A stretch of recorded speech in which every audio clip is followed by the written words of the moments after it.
Parabola एक conic section होता है, मतलब कोन को कट करके ऑब्टेन किया गया फिगर होता है। ठीक है, कैसे कट करते हैं हम कोन को की पैराबोला में? इस तरीके से कट करते हैं कि कटिंग प्लेन जनरेटर के पैरेलल, तो हमें क्या मिलता है? एक पैराबोलिक फिगर ऑब्टेन होता है। इन जनरल पैराबोला ऐसा दिखता है, ये इसेंट्रिसिटी होती है। पैराबोला की कभी भी किसी पॉइंट पे वर्क किया जाए तो उस पॉइंट से इस फिक्स लाइन की डिस्टेंस और पॉइंट से फिक्स पॉइंट की डिस्टेंस सेम मानी गई है, सेम होती है। Distance of any point from focus and distance of the point from fix line remain same. और इस रेशियो को क्या बोला गया था? Do remember? याद करो, इसेंट्रिसिटी बोला गया था, क्योंकि ये दोनों इक्वल है। यहाँ पे इसेंट्रिसिटी क्या होता है? 1। अब हम कंस्ट्रक्शन की बात करते हैं। यदि हमें पैराबोला को कंस्ट्रक्ट करना है तो सबसे पहली मेथड है general method of the construction of parabola. हम जनरल मेथड से कंस्ट्रक्शन करते हैं जिसमें हम इसेंट्रिसिटी का यूज करते हैं, इसलिए मैंने इसेंट्रिसिटी रिकॉल करवाया। ये अपेक्स है और ये बेस है, ये हाइट है, ठीक है, वो सब तुम्हें पता। जनरल मेथड के बाद हम दूसरी मेथड की बात करते हैं, rectangle method of construction of parabola.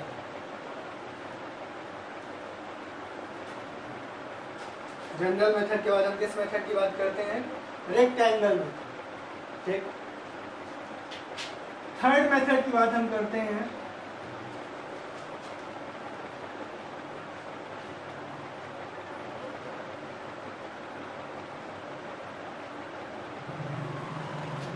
तो अल्टीमेटली ये 3 मेथड्स हैं जिन पर वर्क हम करेंगे। General method, rectangle method and tangent method. बेटा जनरल मेथड हर केस में सेम तरीके से सॉल्व होगा। आप एलिप्स बनाओ, पैराबोला बनाओ, हाइपरबोला बनाओ, कॉन्सेप्ट सिमिलर है।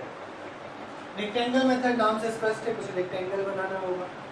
टेंजेंट मेथड में भी हमें कुछ टेंजेंट से रिलेटेड काम करना होगा। सेट निकालते हैं। सेट के पहले प्रॉब्लम से हम समझते हैं पैराबोला बनाने की प्रोसेस को। Construct a parabola bye general method when distance of focus from directrix is 60 mm. Construct a parabola by general method when distance of focus from directrix is 60 mm. In general बनाते हैं पहले। ये directrix है, distance of focus from directrix is 60 mm। ये distance दी गई है 60 mm। और eccentricity तो ऑब्वियसली 1 होगी क्योंकि पैराबोला है। इसेंट्रिसिटी 1 होना मतलब पीएफ और पीएम का इक्वल होना। This is the problem that I have indicated here by using a pictorial representation. Pictorial representation से मैंने दिखा दिया है मुझे क्या क्या गिवन है। डायरेक्ट्रिक्स और फोकस के बीच की डिस्टेंस गिवन है और इसेंट्रिसिटी गिवन है, और मुझसे बोला गया है कि आप पैराबोला बनाओ। तो इस पैराबोला को बनाने के लिए सबसे पहला काम करना है कि हम एक वर्टिकल लाइन बना लें, जिसे हम रेफरेंस लाइन भी बोलने वाले हैं। एक आप वर्टिकल लाइन बनाओ।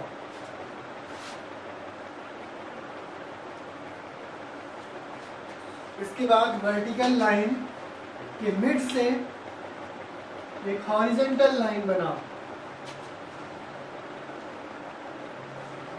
जैसे मैं गाइड कर रहा हूं करके चलो। इसके बाद यहाँ पे 1 सेंटीमीटर, 2 सेंटीमीटर,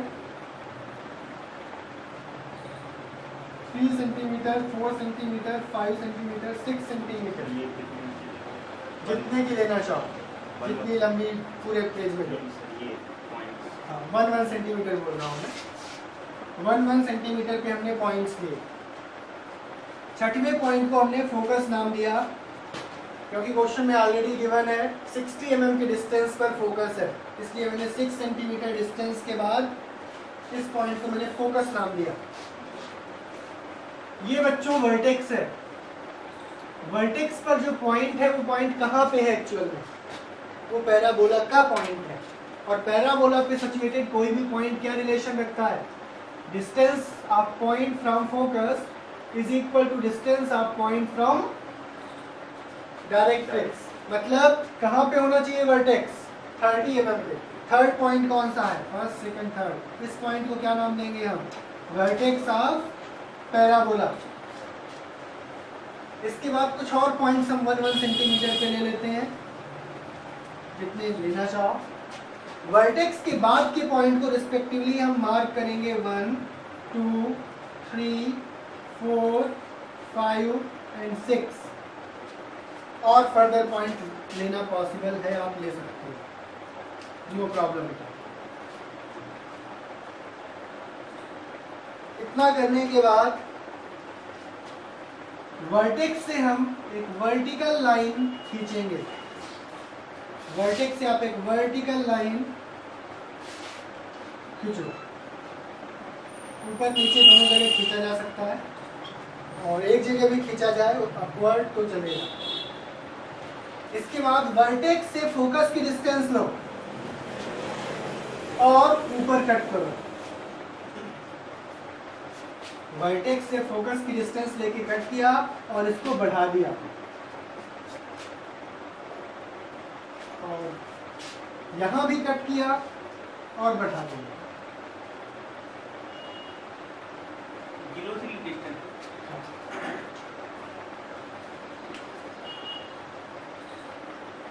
इसके बाद नेक्स्ट प्रोसेस है, 1 से लाइन ले जाओ, इन लाइन तक टच कराओ, 2 से, सिमिलरली 3 से, सिमिलरली 4 से, सिमिलरली 5 से, सिमिलरली 6 से, सिमिलरली 7 से। और हम आगे भी वर्क करेंगे, पॉइंट्स हैं। उसके बाद ये 1 से ये डिस्टेंस लेंगे, फोकस पे रख के कर। 2 से ये डिस्टेंस लिया, फोकस पे रख के कर। ऐसे ही 3 से लिया ये डिस्टेंस, फोकस पे रख के दोनों तरफ कर। और बाद में इन सभी पॉइंट्स को मिला देना है। ये P2 डैश है, P3 डैश है, P4 डैश है, P5 डैश है, P6 डैश है, P7 डैश है। सिमिलरली ये P1, P2, P3, P4, P5, P6, P7। ये मुझे मिल गया parabola.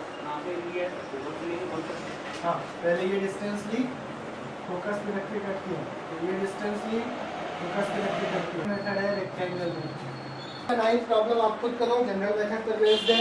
Problem number 10, construct a parabola bye rectangle method when base is known to you 80 mm and axis is known to you 100 mm. Base and axis are given. This is base, this is axis. जब भी base और axis given है तो सबसे पहला काम है कि हम बेस बना लें। हमने बेस बना लिया AB, और ये बेस 80 mm का है, जिसका मिड पॉइंट भी हमने ले लिया। मिड पॉइंट से ऊपर हमें जाना है 100 mm।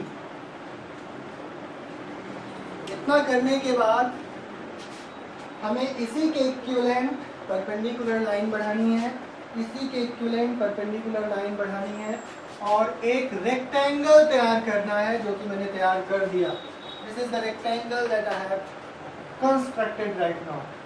इस रेक्टेंगल के अंदर मुझे पैराबोला मिलने वाला है। AC कितना डिस्टेंस है? ये 4 सेंटीमीटर, 40 mm की डिस्टेंस है, और ये कितना डिस्टेंस है? 100 mm। हम इन दोनों के इक्वल पार्ट्स करेंगे, जैसा हमने रेक्टेंगल मेथड एलिप्स के कंस्ट्रक्शन में किया था। जितने पार्ट इस लाइन के होंगे उतने ही पार्ट इस लाइन के होंगे। इसके 4 पार्ट करना बहुत आसान है। हमने इसके 4 पार्ट कर लिया, 1, 2, 3 और ये 4। ऐसे इसके 4 पार्ट करना आसान है, 1, 2, 3 और 4। यहाँ पे 4 पार्ट करना चाहोगे तो 2 के पार्ट्स करने होंगे, या 2.5 के करने होंगे। 2.5 पे 1 डैश, 2.5 पे 2 डैश, 2.5 पे 3 डैश, यहाँ पे भी ऐसे ही। और पूरे पार्ट्स हम बेस के पॉइंट से स्टार्ट करेंगे। ए से इस साइड बिगनिंग होगी 1 डैश, 2 डैश, 3 डैश, और यहाँ भी ए से बिगनिंग होगी। सिमिलरली यहाँ बी से बिगनिंग होगी और यहाँ भी बी से बिगनिंग होगी। इसके बाद हमें डी से इन सभी पॉइंट को मिलाना है। ऐसे ही यहाँ पे हमें डी से इन सभी पॉइंट्स को मिलाना है।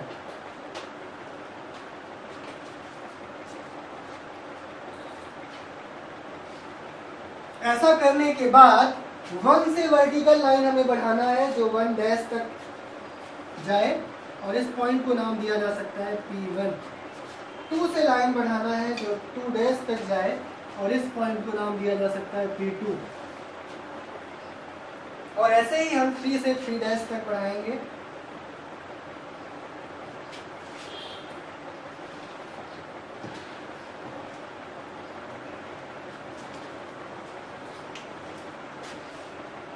थ्री से हमने 3 डैश तक बढ़ाया, ऐसे ही। और सिमिलरली हमने यहाँ भी 3 से 3 डैश तक, 2 से 2 डैश तक,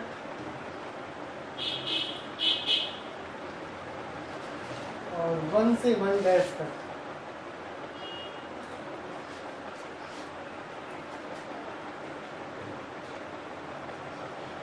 इन्हें रिस्पेक्टिवली हमें नेमिंग कर देना चाहिए था। P1, P2, P3, P4, P5, P6, P7। इस तरीके से हमने पैराबोला कंस्ट्रक्ट किया। केवल ये पोर्शन जो कि पैराबोलिक कर्व है, इसे हमें डार्क रखना है।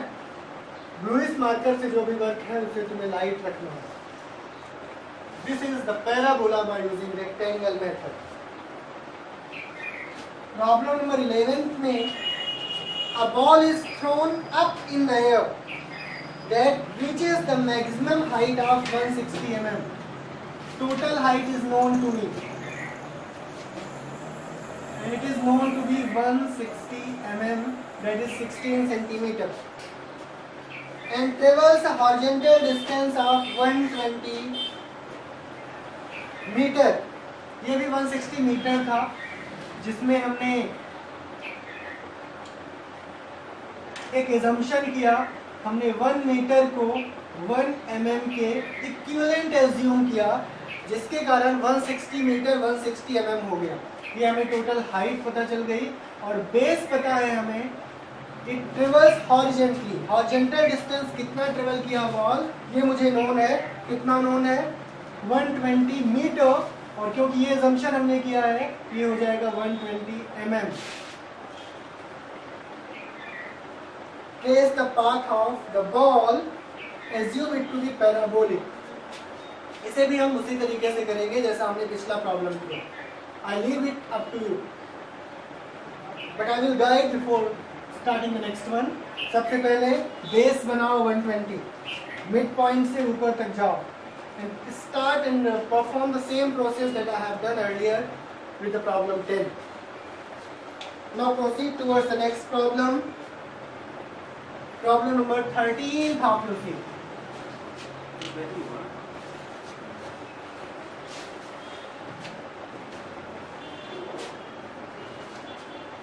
A ball is thrown up in the air and reaches the maximum height. ये 12th है, 12th भी हो जाएगा, खुद से करो। 13th कराता हूँ मैं। A stone is thrown upwards from a building। यहाँ पे एक बिल्डिंग इन्वॉल्व है, मैं ग्राउंड से नहीं थ्रो कर रहा हूँ। I now throw from a building of 60 meter height.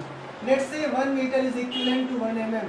Then 6 meter will be equivalent to 6 mm. ऐसा assumption करें क्या? 6 mm तो बहुत छोटा हो जाएगा।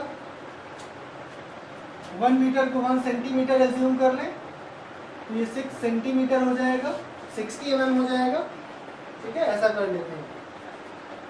बिल्डिंग हाइट गिवन है, इसके बाद टोटल हाइट गिवन है, टोटल हाइट 12 mm गिवन है, 12 सेंटीमीटर गिवन है, मतलब 120 mm गिवन है। एक बार मैं क्वेश्चन पूरा पढ़ता हूँ, ध्यान से सुनो। A stone is thrown upwards from a building of height 6 meter and its highest point of flight just crosses a palm tree of 12 meter height. Trace the path of the projectile if the distance between the building and palm tree is 3 meter. Distance between building and palm tree, जो palm tree को cross किया है इसने, जो कि 12 mm height का palm tree है जिसको इसने क्रॉस किया है, और ये बिल्डिंग 6 मीटर की है, इन दोनों के बीच की डिस्टेंस 3 मीटर है, ऐसा मेंशन है प्रॉब्लम में। सबसे पहले हम एक काम करते हैं कि बेस बना लेते हैं। बेस कितना होना चाहिए? 3 mm ये और 3 है, 6 का बेस बना लेते हैं और बीच से 12 mm बना लेते हैं, यहाँ से 6 मीटर यानी 6 सेंटीमीटर बना लेते हैं। ये एक्चुअल में बिल्डिंग है जो मैंने कंसीडर किया है।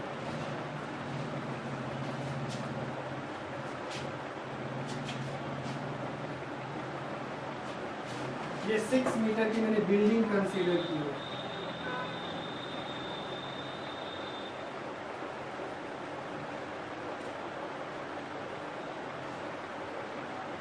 ठीक है,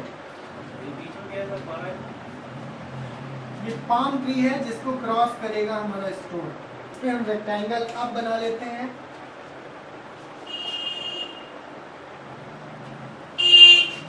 ये रेक्टेंगल कंप्लीट कर लेते हैं।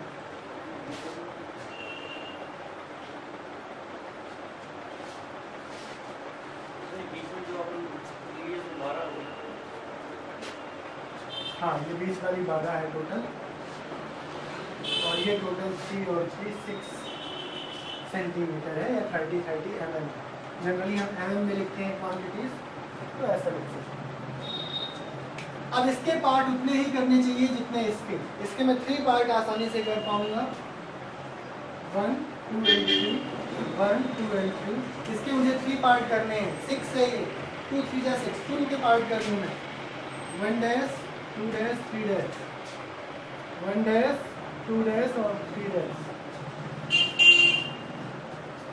इन सभी पॉइंट्स को मिला दिया जाए डी से।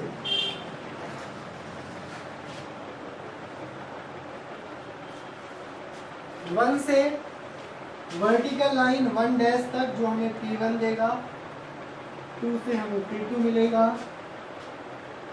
P3 और ये P4। इन्हें हमें ज्वाइन करना है, स्मूथ कर्व बनाना होगा हमें।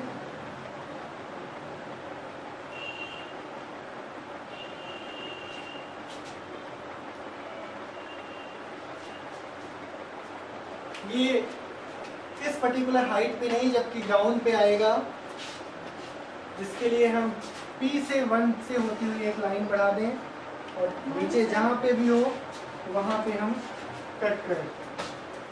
इस तरीके से एंटायर पैराबोला हमें बनाना है।